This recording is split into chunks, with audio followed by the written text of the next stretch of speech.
Hola, soy Ramón Flores, médico docente de Plus Médica. Les doy la bienvenida al taller de cardiología. En esta oportunidad revisaremos preguntas de recientado médico de ASPEFAM y también de otras fuentes compatibles con los mismos. Empezaremos con preguntas de hipertensión arterial. La pregunta dice: ¿usted conoce que la hipertensión y la diabetes mellitus son factores de riesgo para la aterosclerosis?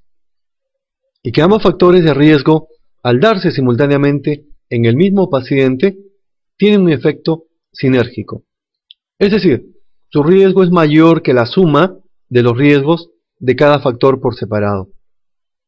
Se podría agregar a este enunciado que tanto la hipertensión arterial como diabetes mellitus tipo 2 son factores de riesgo considerados como mayores para infarto agudo de miocardio. La pregunta es: ¿cuál de los siguientes fármacos sería de primera elección en un paciente con hipertensión arterial y diabetes mellitus? Un paciente que es diabético tipo 2 y que además tiene hipertensión arterial. ¿Qué tan frecuente es esa asociación? Esta asociación se da hasta en un 30%. Es como si diabetes mellitus tipo 2 llamara a hipertensión arterial y luego fueran de la mano los dos juntos. Es necesario hacer ver aquí que no se trata de hipertensión arterial secundaria debido a nefropatía diabética, sino es hipertensión arterial primaria. ¿Cómo explicamos esta asociación? Diabetes mellitus tipo 2 se acompaña de resistencia a la insulina y por consiguiente va a haber un incremento de la insulina a nivel sérico. Va a haber un estado de hiperinsulinemia que va a producir un efecto tóxico a nivel del endotelio vascular. Va a producir una disfunción del endotelio vascular que va a llevar a un incremento de la resistencia vascular sistémica, por un lado. Por otro lado, el nivel elevado de la glucosa en sangre, la hiperglicemia, va a producir hiperosmolaridad. Y esta hiperosmolaridad va a incrementar el volumen plasmático y se va a incrementar el gasto cardíaco y la presión arterial sistólica. Estos dos serían los mecanismos fisiopatológicos que explican por qué diabetes mellitus se puede asociar a hipertensión arterial primaria, a hipertensión arterial esencial. Hecho esta introducción, ahora procedamos a contestar la pregunta.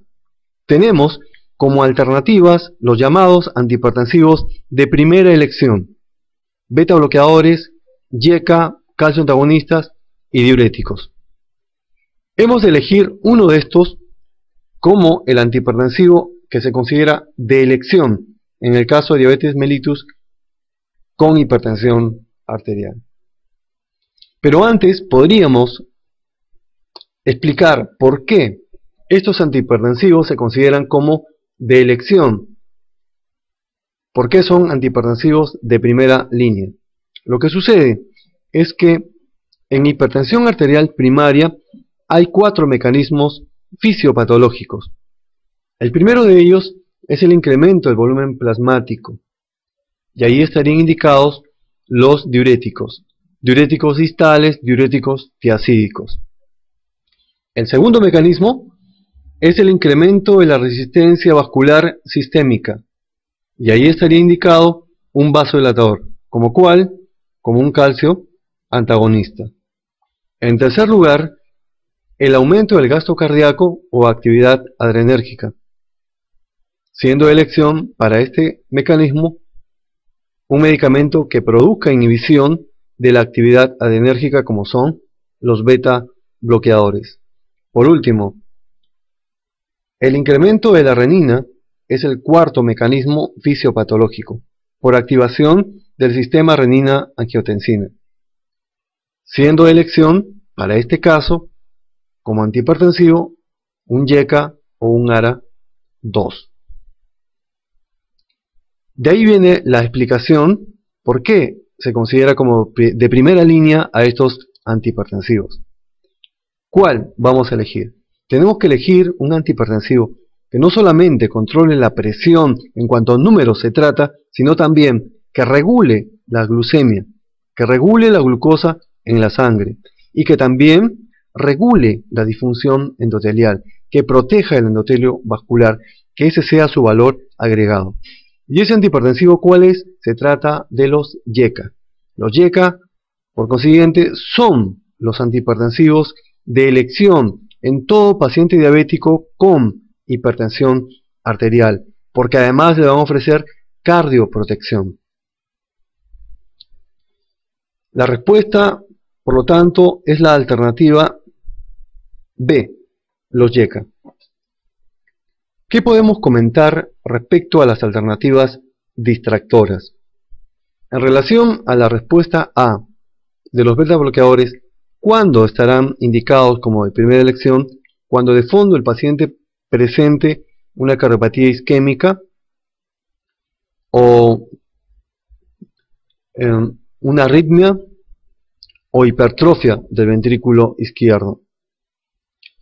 Cuando los calcioantagonistas, la alternativa C, serán de primera elección, en el caso de pacientes obesos o pacientes adultos mayores, por ejemplo.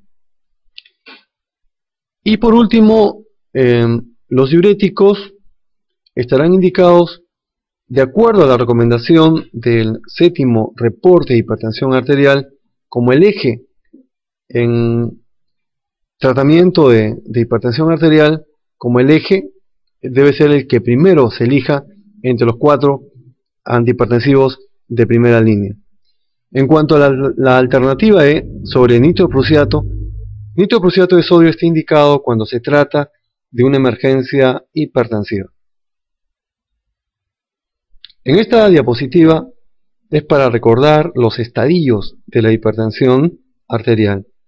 Así como pueden ver en la foto, la ropa femenina cómo ha ido cambiando a medida que pasan las décadas. Cada vez se ha hecho más pequeña la ropa interior femenina hasta llegar hasta el famoso hilo dental. También los estadios de la hipertensión arterial han ido cambiando. Hemos tenido 4 estadios, 3 estadios y finalmente a partir del séptimo reporte se ha reducido a 2 estadios. El estadio 1, según la presión sistólica, según la presión diastólica. Presión sistólica 140 a 159 milímetros de mercurio, la diastólica de 90 a 99 milímetros de mercurio. Ya es estadio 2, cuando la presión arterial sistólica es mayor o igual a 160 milímetros de mercurio, o la diastólica mayor o igual a 100 milímetros de mercurio. Si no hay comorbilidad de fondo, está indicada la monoterapia y podemos elegir un antihipertensivo, recomendándose primero las tiazidas. Ya cuando hay comorbilidad, debemos empezar con 2 antihipertensivos.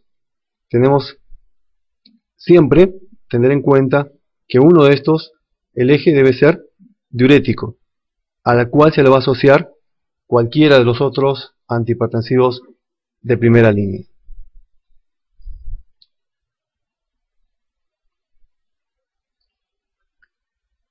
Otra pregunta del recintado médico del año 2010.